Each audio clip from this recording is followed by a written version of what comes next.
સરો નિરખવું છે.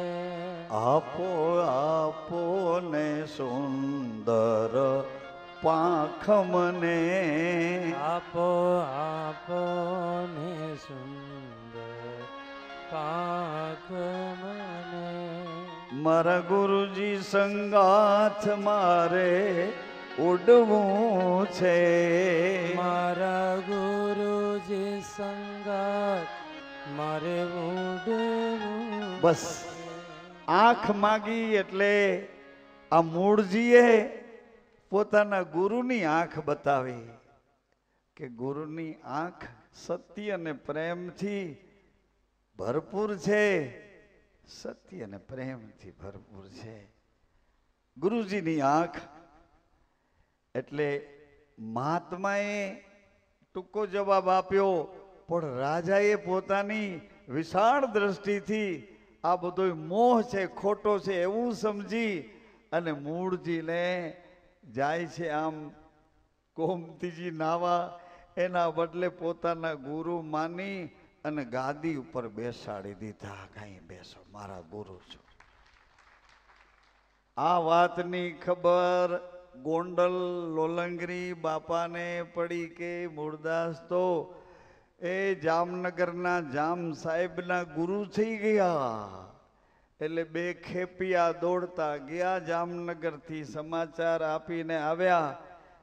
મૂળદાસજીને કીધું કે તમારા બાપા એટલે ગુરુજી તમને ખૂબ જ યાદ કરે છે હમણાં જ. એટલે એ આવ્યા, બાપાના શરણમાં મસ્તક મૂક્યું કે બાપા મને યાદ કર્યો. કે હા ભાઈ, હું રાજી થયો, તું જામ સાહેબનો ગુરુ બન્યો. આ સાંભળીને બહુ રાજી થયો. મારે તને કંઈક આપવું છે, આપવું છે. જોજો સંતો કે મારે તને કંઈક આપવું છે. પણ એ મહાત્માના કરંટમાં આવી ગયેલા મૂળદાસજી, એને તરત જ ભાન થઈ ગયું કે મારા ગુરુ કંઈક બોલે છે એ જુદું છે. એટલે મૂળજી લોહારમાંથી મૂળદાસ બનેલા, એણે કીધું કે બાપા તમારે જે મને આપવું હોય એ ખુશીથી આપો, પણ પેલા હું માંગું એ મને આપી દો. હું માંગું મને આપો.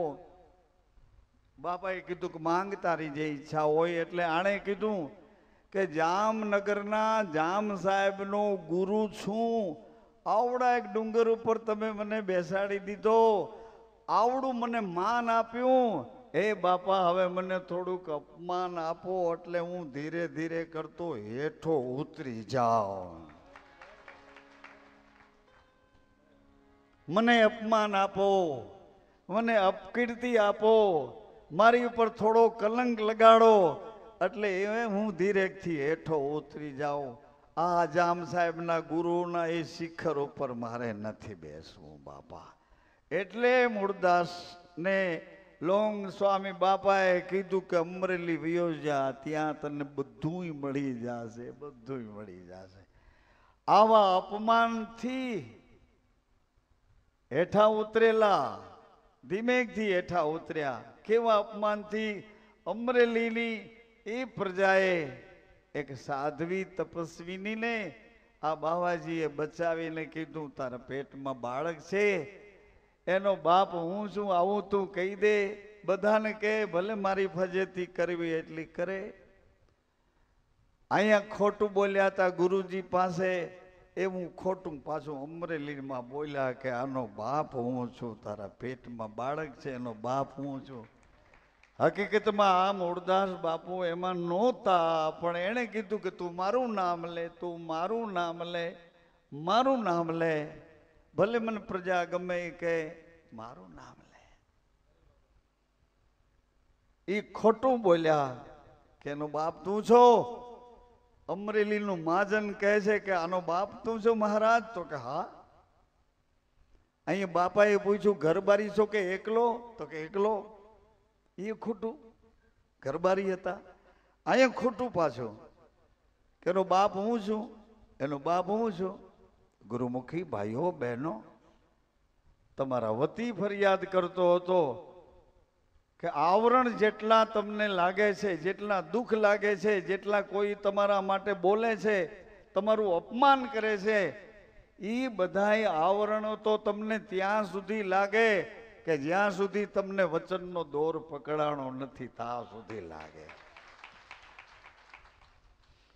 જેની ઘડીએ વચનનો દોર પકડી લેશો ને એટલે કોઈ આવરણ તમને નહીં લાગે, નહીં લાગે, કોઈ આવરણ જ નહીં લાગે. શું કામ નહીં લાગે? ગુરુ પાસે તમે હજી પહોંચ્યા જ નથી, ગુરુના શરણે માથું મૂક્યું નથી. ગુરુને તો તમે 50-50 રૂપિયા દઈને રાજી કરવા માંગો છો. થોડાક ઢીંગલા આપો રાજી થઈ જાય, દોકડા આપો રાજી થઈ જાય, મોટી મોટી નોટું આપો રાજી થઈ જાય. અને એ નોટુથી કે દોકડાઓથી કે સોના ચાંદીથી રાજી થાય તો એ ગુરુ જ નથી ને. એ ગુરુ ક્યાં છે? તો દલાલ છે.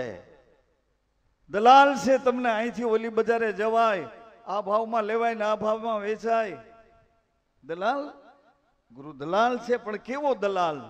આતમ અને પરમાત્મ દૂર રહે બહુ કાલ. સુંદરદાસ કહે છે મેળા ભર શકે કોઈ સદગુરુ મિલે દલાલ. સદગુરુ કોઈ દલાલી કરે કે હું એનો હું જામીન છું. ભગવાન એનો હું જામીન છું. એ જીવ તારો છે અને તારો જ બનાવીને રહીશ ત્યાં સુધી હું જંપીશ નહીં. તારો જ બનાવીને રહીશ. આવા ગુરુ જ્યારે માથા પર આપણને પોતાના કરીને સ્વીકારે છે, ત્યાં સુધી જો તમે પહોંચી ગયા હો તો દુનિયાનું કોઈ બોલવું તમારા કાને આવે જ નહીં, આવે. જો તમને કોઈનું બોલવું નડે, ઘણા મને કે બાપુજી તમારા વિશે આમ બોલે તો અમારાથી સંભળાય નહીં, અમારાથી એમ થાય કે એના કરતા મરી. મેં તો તને ગુરુની ખબર જ નથી. જાય અકલ વિનાની, અકલ વિનાના ખબર જ નથી ગુરુની તને. ગુરુને કોઈ પણ પ્રકારનો દોષ નથી લાગતો, કારણ કે જન્મતો નથી, અવસ્થા ભોગવતો નથી અને મૃત્યુ પામતો નથી. આ ત્રણેય ઘરમાંથી બહારો છે. એને કોઈ દોષ નથી લાગતો, એને દોષ નથી લાગતો. અને એટલા માટે એ સદગુરુની પોસ્ટ એવી છે. એ પણ એક દી શિષ્ય જ હતા, શિષ્ય હતા પછી ગુરુ બન્યા છે. એક દી વહુ હતા પછી સાસુ બન્યા છે.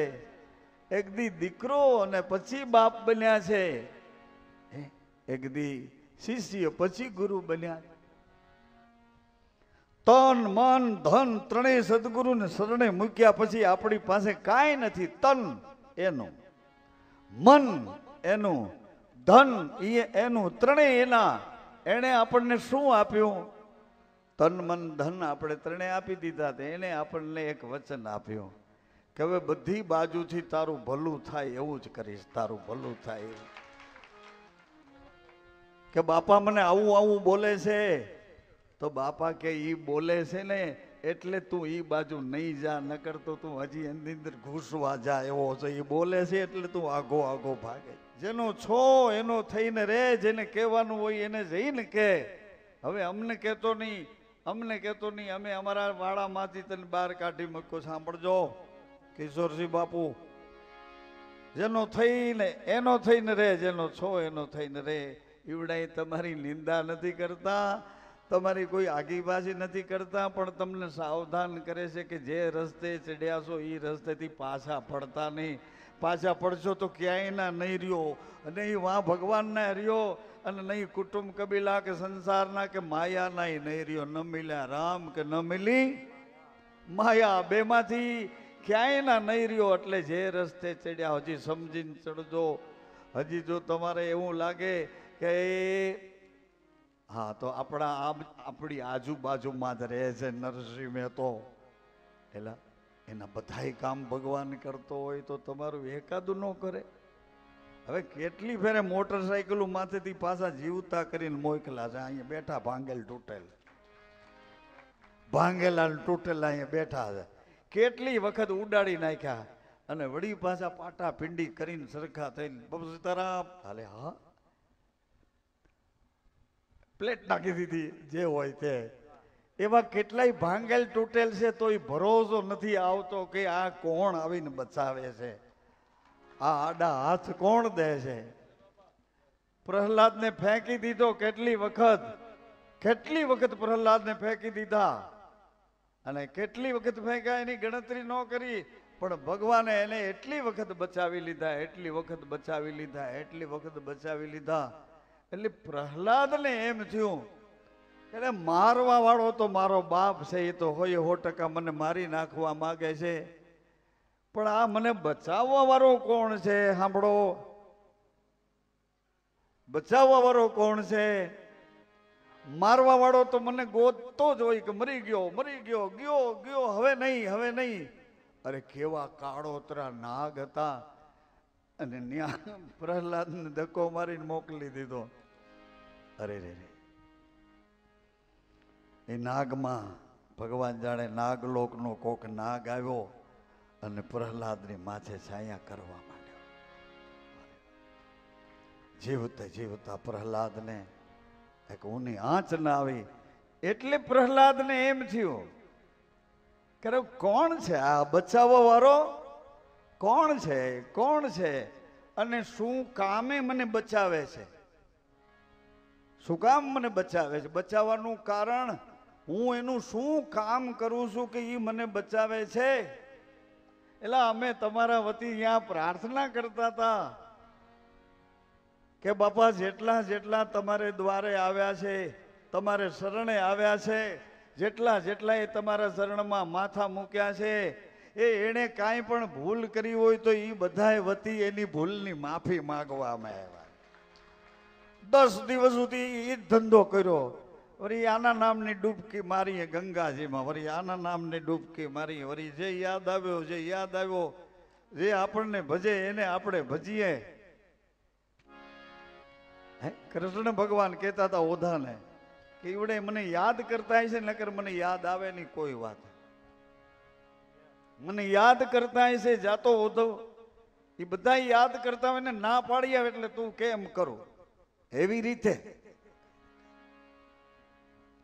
આજે જ કોકને યાદ કરાવ્યું. મેં કહેલા ભગવાનને તો કેટલા બધા યાદ કરે, ભીંસ પડે ત્યારે યાદ કરે, ભીંસ પડે, મુશ્કેલી આવે, ખોવાઈ જાય, ધાર્યું ન થાય, પોતાનું બધું લૂંટાઈ જાય, ભગવાનને યાદ કરે, યાદ કરે, યાદ કરે. પણ ભગવાન કેને યાદ કરે છે એ તો કોક હિસાબ કરો. એલા કેને યાદ કરે છે? ભગવાન એના ભક્તોમાંથી કોક એવો ભક્ત છે કે એને યાદ કર્યા કરે છે, એને યાદ કર્યા. પરમાત્મા એને યાદ કરે છે. એનો અર્થ એટલો છે, પરમાત્મા તમારા શ્વાસમાં રહે છે, તમારા શ્વાસમાં રહે છે, તમારા શ્વાસમાં એક વિચાર રહે છે. વિચારમાં 2 ભાવ છે, એક સુવિચાર બનવા જાય ને એક કુવિચાર બનવા જાય. સુવિચાર બનવા જાય છે અને સત્યની લગની લાગે છે, સત્યને પકડે છે, એ સત્યનો સંગી બને છે. સતના સંગ દ્વારા કે સત્ય ક્યાં છે અને કેવું છે એનું પાલન કેમ કરવું, સત્સંગ દ્વારા તમારે નક્કી કરવાનું કે જલારામ બાપાએ કેમ પ્રાપ્ત કર્યા, સબરીબાઈએ કેમ પ્રાપ્ત કર્યા, ભોજા બાપાએ કેમ પ્રાપ્ત કર્યા, દાન બાપુએ કેમ પ્રાપ્ત કર્યા, કબીર સાહેબે કેમ પ્રાપ્ત કર્યા, કેવી રીતે પ્રાપ્ત કર્યા? સત્ય સુધી પહોંચી ગયા છે, સત્સંગથી સત્યને પરખી લીધું છે. અને પારખ પુરુષ એવા પુરુષોને ગોતતા જ હોય. કોઈ પારખ પુરુષ આમ નજર કરતા હોય એને ગોતતા જ હોય. મનાણી એનો કોણ છે, એનો કોણ છે, એના કોણ છે, એને ભગવાન યાદ કરતા હોય, ભગવાન એને યાદ કરતા હોય. આપણે ભગવાનને યાદ કરીએ પણ ભગવાન એને યાદ કરતા હોય કે આમાં મારો કોણ છે, મારો કોણ. સંતોને મોકલે કે જાઓ જાઓ જાઓ જાઓ, એ સંતો આમાં એ આપણા ખાતાના જે હોય એને જગાડો જગાડો, એ ભૂપત આપણા ખાતાના જે હોય એને જગાડો જગાડો. એલા જાઓ જાઓ સંતો બિચારા આ જુઓ ને કેવડી કેવડી કેવડી રાડું પાડીને કહે છે, કેવડી રાડું. એમ એને મને કીધું કે તમારે શું જરૂર આ બધાની આટલી બધી કડાકૂટ કરો છો? તમે એક પ્રાપ્ત કરી લો. ગાંડા અમને પ્રાપ્ત થઈ ગયો છે, પ્રાપ્ત થઈ ગયો છે. એટલે હાવ બિલકુલ કહું છું, પ્રાપ્ત થઈ ગયો છે.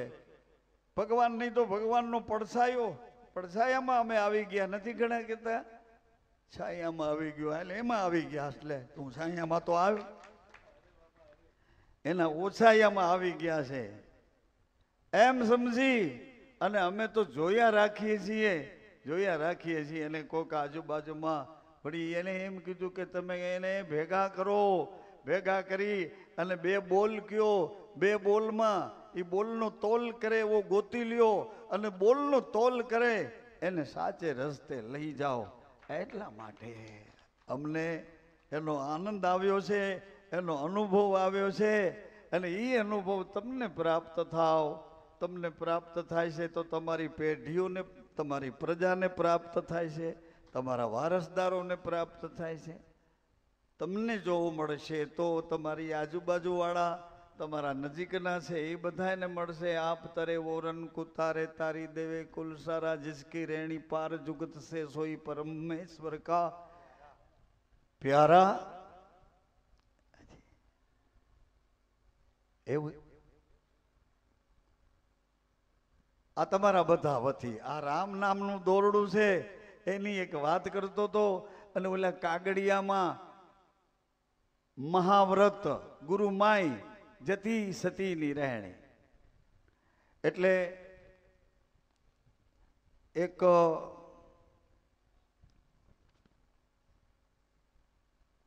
કેટલા મહિલા મંડળ થયા 12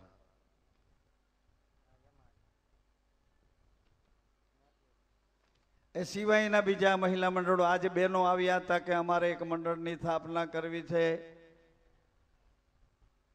એમાં એમાં મેં કીધું શું કામ સ્થાપના કરવી મોટું મંડળ હતું તે એકમાંથી 2 મંડળ થઈ ગયા જે બાયું નાની ઉંમરની હતી એનું મંડળ એને નોખું કરી લીધું આ ગરડી ડોસ્યું બિચારી તાલી વગાડી ગાતી હશે ને ઓને કંઈક બીજા રાગમાં ગાવાનું ગોતી કાઢ્યું એટલે મંડળ નોખું થઈ ગયું સાંભળો તો ખીજાઓ મંડળ આખું હતું એક જ તા ગરડા બધા જૂના ગીત ગાતા હતા ને ગુરુનું ને એવું કર્યા કરતા હતા ઓલી બાયું ક્યાંકથી ક્યાંક નવું જાણી આવીએ છે કે યોગમાન ઓલામાન જેમાં હોય એટલે એણે એ મંડળમાંથી કે આમાં આ એટલે એ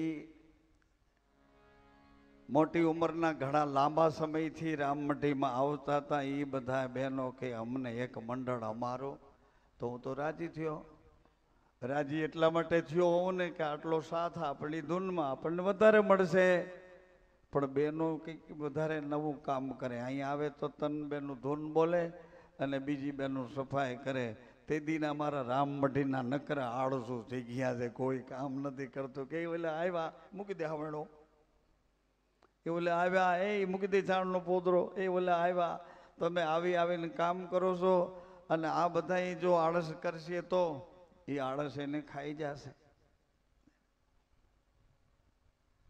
તમે ધૂન લેવા આવ્યા છો સરસ મજાની ધૂન કરો તન 4 બહેનો 2 વિભાગમાં વેચાઈ જાઓ અને કામ કરો તો રામમઢી ઘર છે એ તમારું છે ને આવડા મોટા ઘરમાં જો બધા ભેડા બેઠા છે હવે એક નાના બંગલામાં આપણે કેટલાક સમય કયો અમારા શ્રીએ ગુરુજીએ આવડું મોટું આપણને ઘર